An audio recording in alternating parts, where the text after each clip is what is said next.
अगला प्रश्न है, राष्ट्रीय ध्वज को कब अपनाया गया? ऑप्शन आपके सामने 4 दिए गए हैं और आप लोगों को आंसर करने के लिए लाइव चैट का ऑप्शन दिया गया है, इसलिए प्रत्येक स्टूडेंट को सोच समझकर अपना अपना आंसर करते जाना है। तो देखिए, पहले प्रश्न का जो भी बच्चे लाइव चैट में डी ऑप्शन को दे रहे हैं, बिल्कुल सही जवाब है। राष्ट्रीय ध्वज को कब अपनाया गया था? तो 22 जुलाई 1947 को अपनाया गया था, ध्यान रखना है। दूसरा प्रश्न देखिए, इनमें से कौन सी नदी अरब सागर में मिलती है? सिंधु, गोदावरी, ब्रह्मपुत्र या कृष्णा? फटाफट से आप सभी आंसर करते जाएंगे। तो देखिए, दूसरे का राइट आंसर क्या हो जाएगा? सिंधु नदी हो जाएगा। सिंधु नदी जो है ये अरब सागर में गिरती है। तीसरा प्रश्न है, निम्नलिखित में से कौन सी भारत की गैर संवैधानिक संस्था थी? सोच समझकर आंसर करना है। तो देखिए, तीसरे का राइट आंसर क्या हो जाएगा? ऑप्शन बी हो जाएगा। राज्य मानवाधिकार आयोग जो है ये भारत की गैर संवैधानिक संस्था थी। राष्ट्रीय मानवाधिकार आयोग, जिसको NHRC बोला जाता है, और राज्य मानवाधिकार आयोग, इसको SHRC बोला जाता है, ये वैधानिक और गैर संवैधानिक निकाय है। चौथा प्रश्न देखिए, इनमें से कौन उड़ीसा की पारंपरिक चित्रकारी है? चलिए आंसर करते जाएंगे, बिल्कुल टॉप लेवल के प्रश्न हैं। तो देखिए, इस प्रश्न का सही जवाब क्या हो जाएगा? चित्रकला की पट्टचित्र शैली जो है ये उड़ीसा के सबसे पुराने और सबसे लोकप्रिय कला रूपों में से एक है। तो इस प्रश्न का सही जवाब हो जाएगा पट्टचित्र। पांचवा प्रश्न है, इनमें से कौन रिजर्व बैंक का गवर्नर नहीं रहा है? फटाफट से आंसर करते जाएंगे। तो हमने आपको बताया था कि RBI की स्थापना कब हुई थी? 1 अप्रैल 1935 को। इसका राष्ट्रीयकरण 1 जनवरी 1949 को। और RBI के प्रथम भारतीय गवर्नर कौन थे? तो CD देशमुख। अगर आपसे सिर्फ पूछे कि RBI के प्रथम गवर्नर कौन थे, तो ऑसबॉर्न स्मिथ हो जाएगा। लेकिन अगर भारतीय शब्द को ऐड कर दिया जाए तो CD देशमुख जो है ये RBI के प्रथम भारतीय गवर्नर है। तो आपसे प्रश्न पूछ रहा है कि इन चारों ऑप्शन में से कौन रिजर्व बैंक का गवर्नर नहीं रहा है? तो इसका सही जवाब हो जाएगा सुनील अरोड़ा। बाकी मनमोहन सिंह, उर्जित पटेल, रघुराम राजन ये सभी रह चुके हैं। नेक्स्ट क्वेश्चन देखिए, इनमें से कौन बाणभट्ट द्वारा लिखित प्राचीन पुस्तक है? चलिए आंसर बताएंगे। तो देखिए, इस प्रश्न का सही जवाब क्या हो जाएगा? आप सभी जानते हैं, बहुत इजी प्रश्न है। कादम्बरी जो है ये बाणभट्ट द्वारा लिखित प्राचीन पुस्तक है। फर्स्ट ऑप्शन जो भी बच्चे दिए हैं बिल्कुल सही जवाब है। और कादम्बरी जो है ये संस्कृत भाषा में लिखा गया है। सातवां प्रश्न देखिए, इनमें से पारसी नववर्ष को किस नाम से जानते हैं? इस प्रश्न पर आप लोग स्टार लगा लीजिए, मोस्ट इम्पॉर्टेंट प्रश्न है। हो सकता है डायरेक्ट इसी तरह के प्रश्न छप जाए। तो देखिए, इनमें से पारसी नववर्ष को किस नाम से जानते हैं? तो जो भी बच्चे बी को दिए हैं बिल्कुल सही जवाब हो जाएगा नवरोज। नवरोज बोले या नौरोज बोले एक ही बात है। ये ईरानी का नया साल है, जिसे पारसी नववर्ष के रूप में भी जाना जाता है। आठवां प्रश्न देखिए, ये भी इम्पोर्टेंट है। वार एंड पीस पुस्तक किसके द्वारा लिखी गई है? तो देखिए, वार एंड पीस जो पुस्तक है ये किसके द्वारा लिखी गई है? तो लियो टॉलस्टॉय। जो भी बच्चे फर्स्ट ऑप्शन को दिए हैं बिल्कुल सही जवाब है।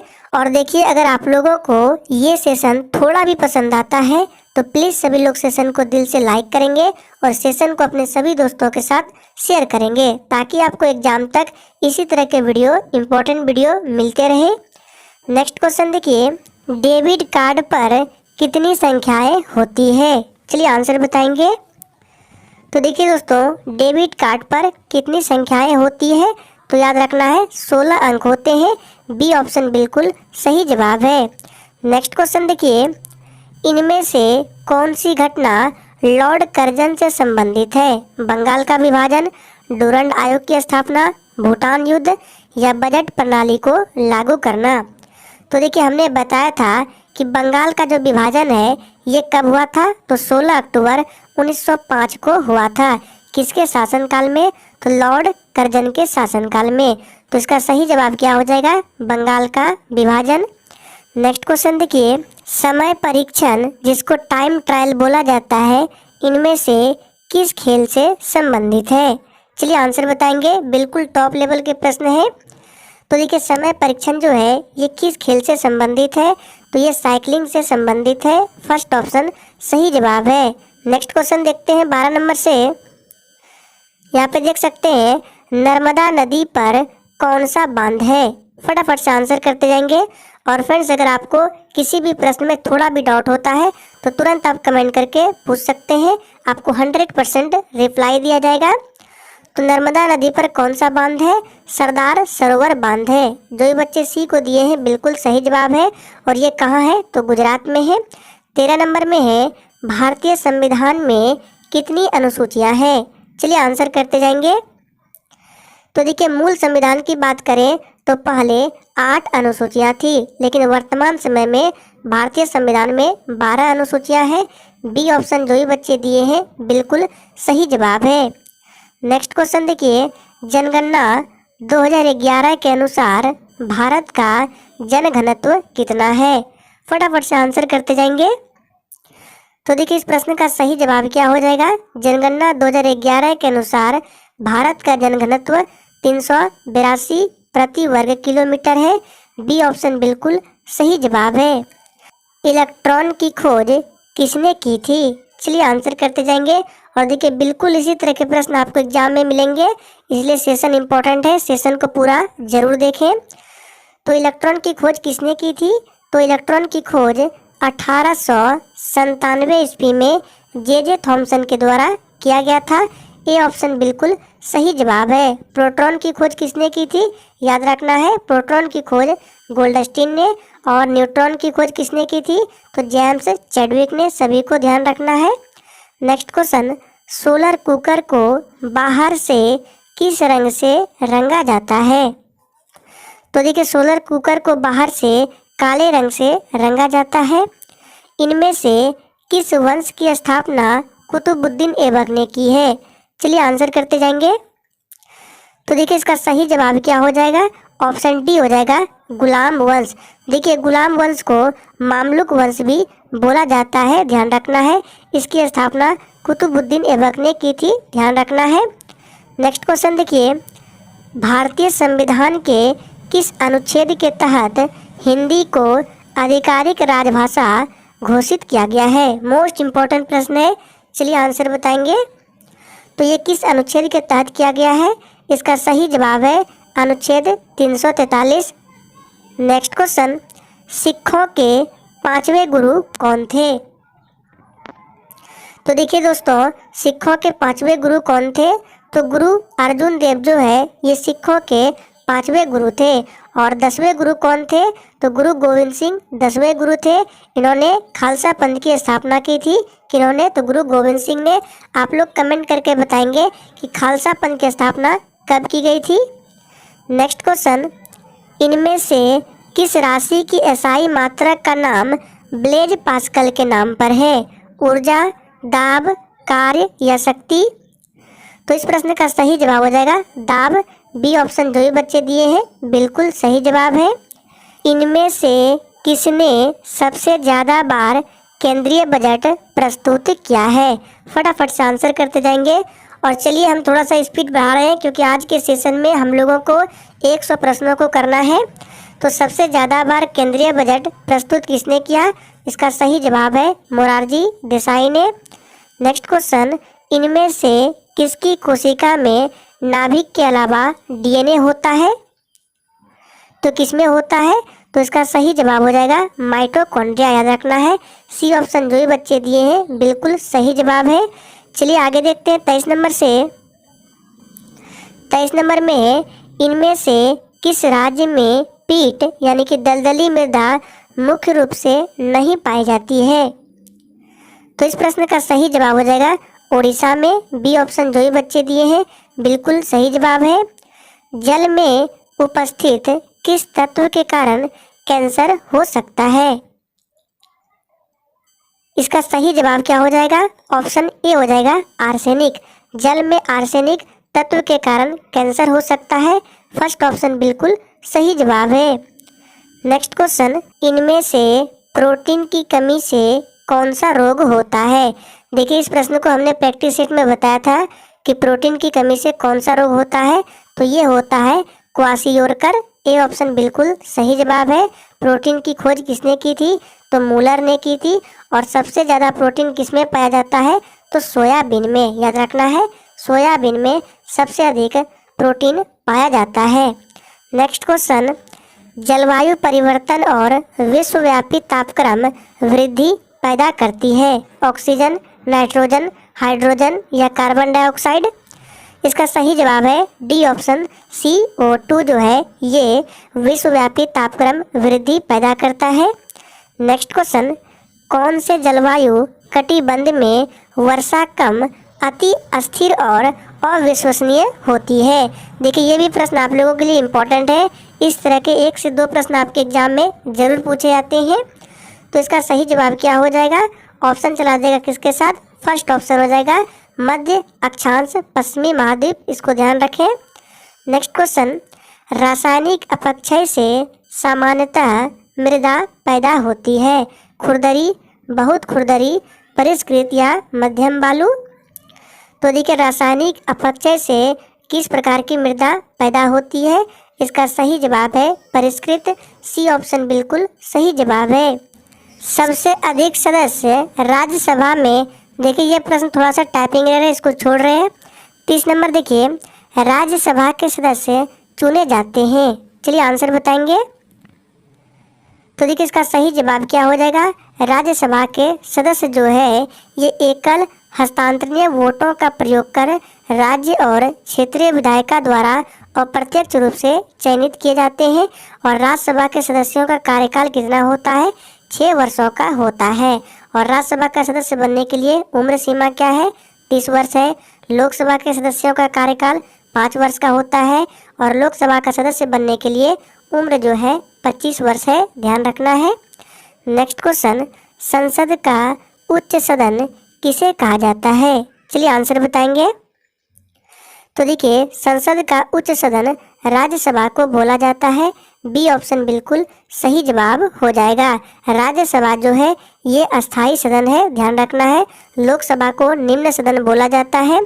चलिए आगे देखते हैं 31 नंबर से 32 नंबर से, राज्यसभा के सदस्य का कार्यकाल कितना निर्धारित किया गया है? चलिए आंसर बताएंगे। तो देखिए अभी हमने बताया था कि लोकसभा के सदस्य का कार्यकाल 5 वर्ष है और राज्यसभा के सदस्य का कार्यकाल जो है ये 6 वर्ष निर्धारित किया गया है। नेक्स्ट क्वेश्चन, संसद के संयुक्त सत्र की अध्यक्षता कौन करता है? मोस्ट इम्पोर्टेंट प्रश्न है, चलिए आंसर बताएंगे। तो इस प्रश्न का सही जवाब हो जाएगा फर्स्ट ऑप्शन, लोकसभा का अध्यक्ष करता है। जो ये बच्चे ए को दिए हैं बिल्कुल सही जवाब है। नेक्स्ट क्वेश्चन, सरकार के संसदीय प्रारूप का प्रथम बार प्रारंभ हुआ कहाँ हुआ था? तो इसका सही जवाब हो जाएगा ब्रिटेन में हुआ था। डी ऑप्शन करेक्ट आंसर है। लोकसभा के स्पीकर के चुनाव की तिथि खाली स्थान द्वारा निर्धारित की जाती है। फटाफट से आंसर करते जाएंगे। और देखिए जितने भी लोग सेशन को वॉच कर रहे हैं प्लीज़ सभी लोग सेशन को लाइक करें।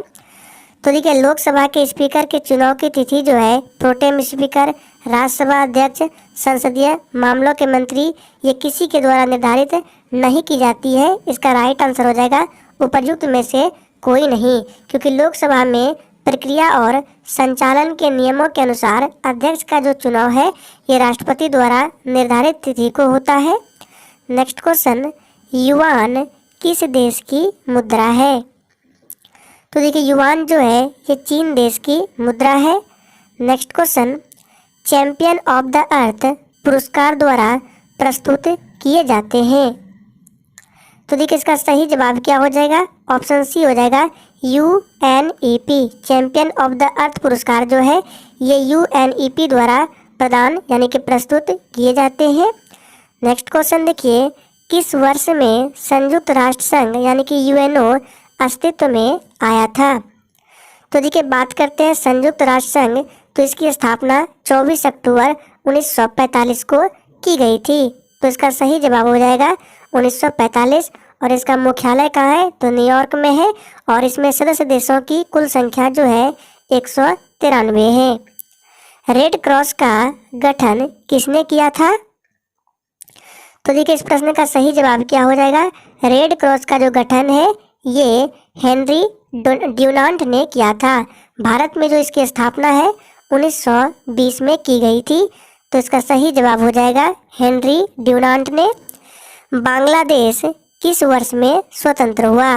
मोस्ट इम्पोर्टेंट प्रश्न है।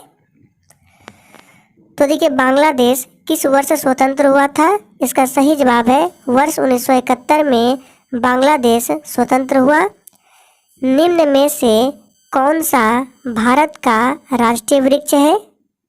तो देखिए बहुत ही सिंपल प्रश्न है। भारत का राष्ट्रीय वृक्ष है वट वृक्ष। फर्स्ट ऑप्शन बिल्कुल सही जवाब है। वट वृक्ष का मतलब होता है बरगद का वृक्ष, जो कि भारत का राष्ट्रीय वृक्ष है। नेक्स्ट क्वेश्चन देखिए, साइना नेहवाल का संबंध किस खेल से है? तो देखिए साइना नेहवाल का जो संबंध है ये किस खेल से है? तो बैडमिंटन से है। सी ऑप्शन बिल्कुल सही जवाब है। Next question, doctor Salim Ali एक जाने माने क्या है? तो देखिए डॉक्टर सलीम अली जो है ये एक जाने माने पक्षी विज्ञानी है। फर्स्ट ऑप्शन बिल्कुल सही जवाब है। निम्नलिखित में से किस संस्थान को प्रथम आईआईटी यानी कि भारतीय प्रौद्योगिकी संस्थान के रूप में स्थापित किया गया था? तो देखिए इस प्रश्न को भी हमने कराया था। इसका सही जवाब हो जाएगा सी ऑप्शन आईआईटी खड़गपुर। इस प्रश्न को हमने बिहार पुलिस के प्रैक्टिस सेट में कराया था, ध्यान रखें। चलिए आगे देखते हैं 45 नंबर से, श्रमिक दिवस मनाया जाता है। चलिए आंसर बताएंगे, श्रमिक दिवस कब मनाया जाता है? तो बहुत ही सिंपल प्रश्न है। ये प्रत्येक वर्ष 1 मई को मनाया जाता है और सर्वप्रथम श्रमिक दिवस जो है ये 1886 में शिकागो में मनाया गया था। नेक्स्ट क्वेश्चन, वर्ष का सबसे लंबा दिन है? तो देखिए इसका सही जवाब हो जाएगा ऑप्शन सी, वर्ष का सबसे लंबा दिन जो है ये 21 जून को होता है, ध्यान रखें। निम्न में से कौन सा राष्ट्रगीत है? तो देखिए राष्ट्रगीत पूछे तो वंदे मातरम हो जाएगा और राष्ट्रगान पूछे तो जन गण मन हो जाएगा। वंदे मातरम की रचना बंकिम चंद्र चट्टोपाध्याय ने की थी, ध्यान रखना है। खिलाड़ी राम मेहर का संबंध किस खेल से है? तो देखिए खिलाड़ी राम मेहर जो है इसका संबंध किस खेल से है? तो कबड्डी से है। फर्स्ट ऑप्शन बिल्कुल सही जवाब है। Next question, the Hindu woman at house किसने लिखा है? इम्पोर्टेंट पुस्तक है। तो देखिए the Hindu woman at house जो है ये मदन ने लिखा है। सी ऑप्शन सही जवाब है। बुद्ध या कार्ल मार्क्स खाली स्थान द्वारा लिखी गई एक पुस्तक है, यानी कि बताना है बुद्ध या कार्ल मार्क्स पुस्तक जो है ये किसके द्वारा लिखी गई है? तो ये जो लिखा गया है डॉक्टर BR अम्बेडकर के द्वारा। बी ऑप्शन बिल्कुल सही जवाब है। नेक्स्ट क्वेश्चन देखिए, निम्नलिखित में से कौन भारत की प्रथम महिला सुल्तान थी? तो देखिए बहुत ही सिंपल प्रश्न है, आप सभी जानते हैं रजिया सुल्तान जो है ये भारत की प्रथम महिला सुल्तान थी। नेक्स्ट क्वेश्चन, किस मुगल बादशाह ने हिंदुओं पर जजिया कर लगाया और हिंदुओं को मुसलमान बनने के लिए प्रोत्साहित किया था? तो इस प्रश्न का सही जवाब हो जाएगा औरंगजेब, याद रखना है। औरंगजेब ने हिंदुओं पर जजिया कर लगाकर उन्हें इस्लाम अपनाने के लिए प्रोत्साहित किया था। नेक्स्ट क्वेश्चन देखिए, पृथ्वी सूर्य के सबसे नज़दीक कब आती है? जुलाई में, सितंबर में, दिसंबर में या फिर फरवरी में? तो 53 नंबर प्रश्न का राइट आंसर ऑप्शन सी हो जाएगा, दिसंबर में, ध्यान रखना है। नेक्स्ट क्वेश्चन, नेपाल की सीमा को स्पर्श करने वाले बिहार के जिलों का सही समूह क्या है? चलिए आंसर करते जाएंगे।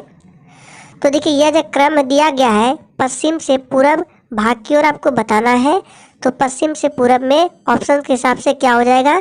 तो सबसे पहले आपका पश्चिमी चंपारण आएगा, उसके बाद पूर्वी चंपारण, फिर सीतामढ़ी, मधुबनी, सुपौल, अररिया, किशनगंज। याद रखना है, टोटल जिलों की संख्या 7 है, तो फर्स्ट ऑप्शन बिल्कुल सही जवाब है। नेक्स्ट क्वेश्चन देखिए, यूएनओ का मुख्यालय कहाँ स्थित है? चलिए आंसर बताएंगे। तो देखिए यूएनओ यानी कि संयुक्त राष्ट्र संघ का मुख्यालय जो है ये संयुक्त राज्य अमेरिका में, अमेरिका के न्यूयॉर्क शहर में स्थित है। तो इसका सही जवाब हो जाएगा फर्स्ट ऑप्शन न्यूयॉर्क, यूएसए। ध्यान रखना है। चलिए आगे देखते हैं।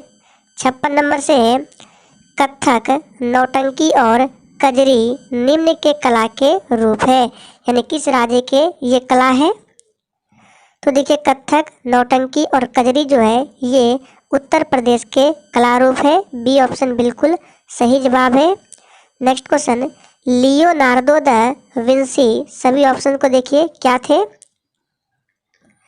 तो देखिए लियोनार्डो द विंसी इटली का एक महान चित्रकार, मूर्तिकार और वास्तुविद था। बिल्कुल सही जवाब है। उन्हें उनके मोनालिसा नामक मास्टरपीस के कारण विश्व ख्याति प्राप्त हुई है। बिल्कुल सही है। उन्होंने हृदय, फेफड़ों तथा गर्भाशय जैसे अंगों के मॉडल आरेखित किए थे। बिल्कुल सही जवाब है। इसका डी ऑप्शन हो जाएगा उपर्युक्त सभी। नेक्स्ट क्वेश्चन, राष्ट्रीय गान पहली बार निम्न तारीख को गाया गया था? तो देखिए आप सभी जानते हैं राष्ट्रीय गान को सर्वप्रथम 27 दिसंबर 1911 को कांग्रेस के कलकत्ता अधिवेशन में गाया गया था। तो इसका सही जवाब हो जाएगा ऑप्शन ए, कलकत्ता में भारतीय राष्ट्रीय कांग्रेस के अधिवेशन के दौरान 27 दिसंबर 1911 को।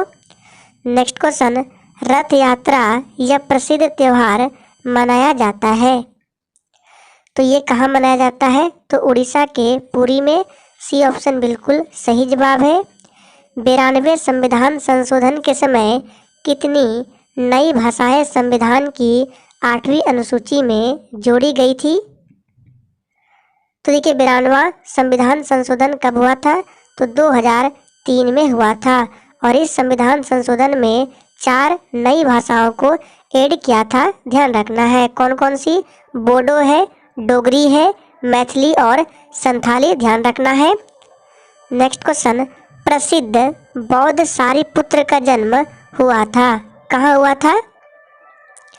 तो देखिए प्रसिद्ध बौद्ध सारिपुत्र का जन्म जो है ये हुआ था नालंदा में। याद रखना है। फर्स्ट ऑप्शन बिल्कुल सही जवाब हो जाएगा।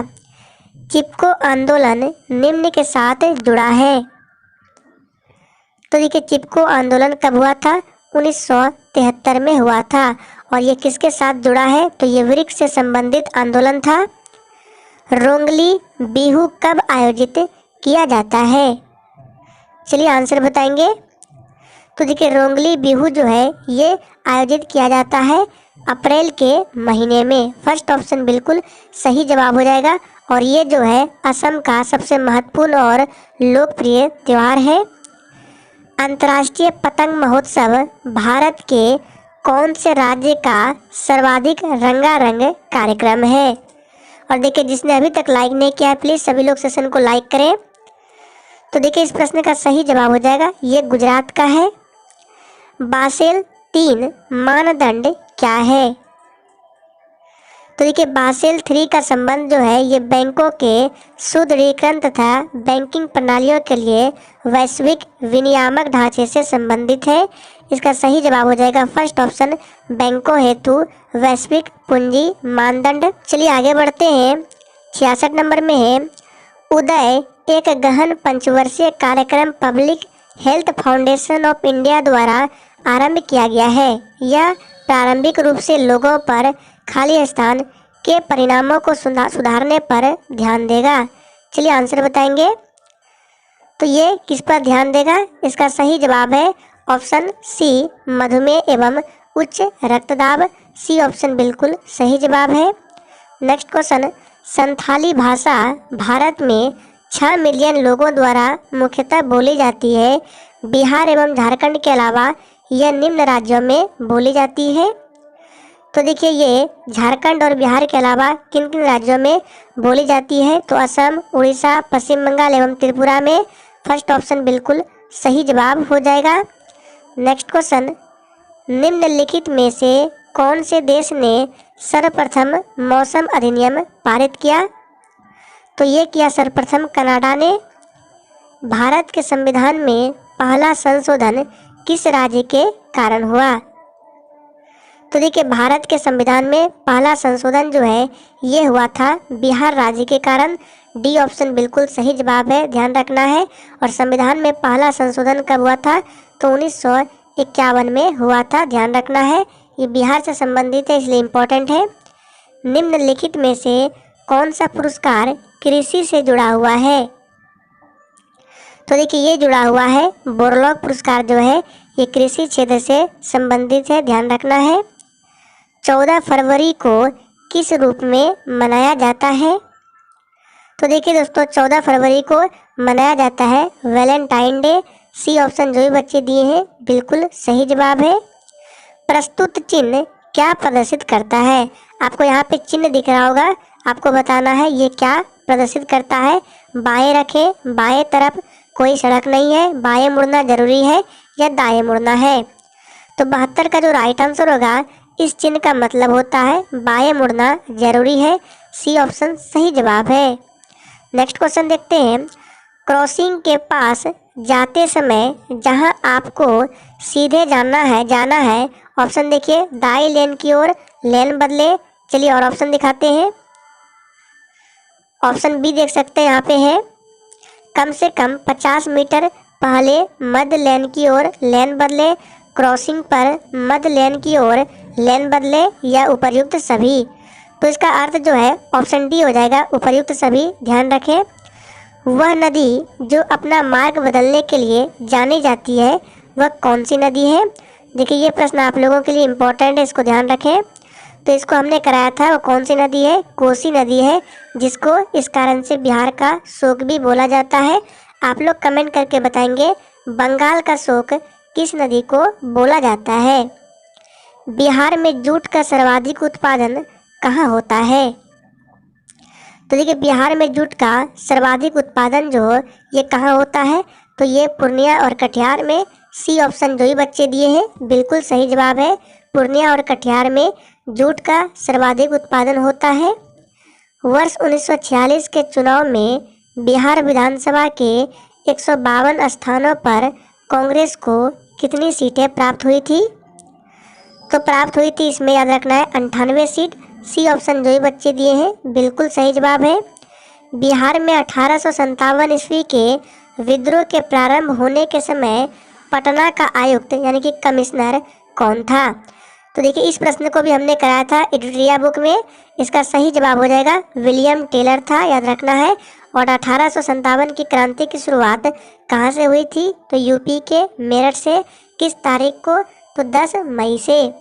नेक्स्ट क्वेश्चन, बिहार के किस जिले में कुशेश्वर पक्षी विहार स्थित है?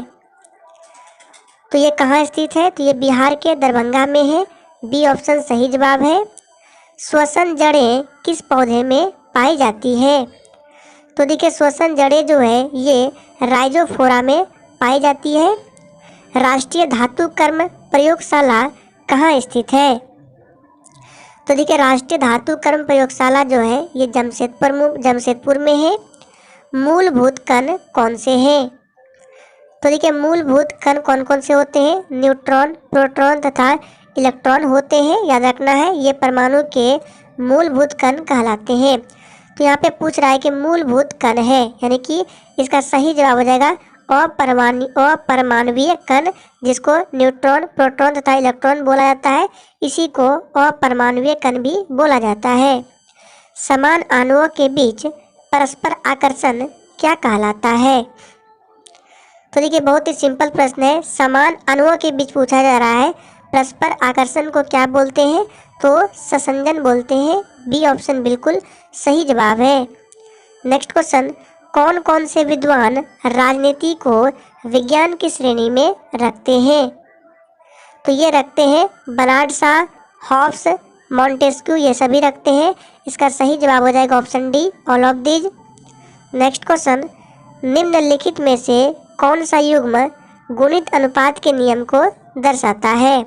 ऑप्शन में देख सकते हैं यहाँ पे CaO तथा CaOH होल 2 बी में है, SO2 तथा SO3। तो इसका जो सही जवाब हो जाएगा SO2 तथा SO3 जो है ये गुणित अनुपात के नियम को प्रदर्शित करता है। चलिए नेक्स्ट क्वेश्चन देखते हैं 85 नंबर से। गौतम बुद्ध का जन्म हुआ था, चलिए आंसर बताएंगे। तो देखिए गौतम बुद्ध का जन्म लुम्बिनी में 563 ईसा पूर्व में हुआ था। किस वंश में हुआ था? तो इक्ष्वाकु वंश से क्षत्रिय शाक्य कुल में हुआ था। किसके घर में? तो राजा सुद्धोधन के घर में। और इनकी माँ का नाम क्या था? तो महामाया देवी। किसी अणु की अनुनादी संरचनाओं में नहीं होनी चाहिए। इसका सही जवाब हो जाएगा अयुग्मित इलेक्ट्रॉनों की भिन्न संख्या नहीं होनी चाहिए। द्विनामकरण पद्धति को किसने प्रतिपादित किया था? तो देखिए द्विनामकरण पद्धति को प्रतिपादित किसने किया था? तो कैरोलस लिनियस ने किया था। बी ऑप्शन सही जवाब है। भारत द्वारा छोड़े गए प्रथम उपग्रह का क्या नाम था? तो आप सभी जानते हैं भारत द्वारा छोड़े गए प्रथम उपग्रह का नाम आर्यभट्ट है, जिसे 19 अप्रैल 1975 को लॉन्च किया गया था। किस वर्ष भारतीय अंतरिक्ष अनुसंधान संगठन इसरो की स्थापना की गई थी? तो किस वर्ष की गई थी? इसका सही जवाब है 15 अगस्त 1969 को। बी ऑप्शन बिल्कुल सही जवाब है। और इसका मुख्यालय कहाँ है? तो बेंगलोर में है। ध्रुवीय क्षेत्र से भूमध्य रेखा की ओर जाने पर पौधे और पशु प्रजातियों की विविधता क्या होती है? तो देखिए ये बढ़ती है। फर्स्ट ऑप्शन सही जवाब है। बिहार का सबसे पुराना कृषि विश्वविद्यालय कौन सा है? तो बिहार का सबसे पुराना कृषि विश्वविद्यालय समस्तीपुर पूसा में है, यानी कि फर्स्ट ऑप्शन बिल्कुल सही जवाब है। मानव हड्डी का मुख्य घटक क्या है? तो देखिए मानव हड्डी का मुख्य घटक कैल्शियम है, आप सभी जानते हैं। किसने पुस्तक वार एंड पीस लिखी है? तो देखिए वार एंड पीस पुस्तक जो है ये किसने लिखी है? तो काउंट लियो टॉलस्टॉय ने। सी ऑप्शन बिल्कुल सही जवाब है। भारत ने हॉकी में अपना पहला ओलंपिक मेडल खाली स्थान में जीता था। तो ये कब जीता था? याद रखना है 1928 में जीता था। फर्स्ट ऑप्शन बिल्कुल सही जवाब है। चलिए 95 नंबर प्रश्न देखते हैं। तारिक ए अलाई किसने लिखा था जिसमें अलाउद्दीन खिलजी का वर्णन मिलता है? तो देखिए ये लिखा था अमीर खुसरो ने। नेक्स्ट क्वेश्चन, भारत में इनमें से किस राज्य में सबसे अधिक वन क्षेत्र है? तो इसका सही जवाब क्या हो जाएगा? भारतीय राज्यों की वन रिपोर्ट 2011 के अनुसार मध्य प्रदेश वन क्षेत्र के मामले में प्रथम स्थान पर है। तो इसका सही जवाब हो जाएगा सी ऑप्शन मध्य प्रदेश। और यहीं पर सबसे ज़्यादा सोयाबीन होता है। मध्य प्रदेश को टाइगर स्टेट के नाम से भी जाना जाता है। चलिए इसी के साथ आगे बढ़ते हैं। देखिए 97 नंबर और 98 नंबर प्रश्न थोड़ा सा टाइपिंग एरर है, टाइप नहीं हुआ है। गामा किरणों की अधिकतम साम्यता होती है किस किरण के साथ? तो देखिए गामा किरणों की अधिकतम साम्यता जो है ये होती है एक्स किरणों के साथ। सी ऑप्शन बिल्कुल सही जवाब है। 100 नंबर प्रश्न है, ओजोन परत के न होने पर वायुमंडल में कौन सी किरणें प्रवेश कर जाएगी? तो आप सभी जानते हैं, बहुत ही सिंपल प्रश्न है, ये है पराबैंगनी। सी ऑप्शन बिल्कुल सही जवाब है, ध्यान रखना है।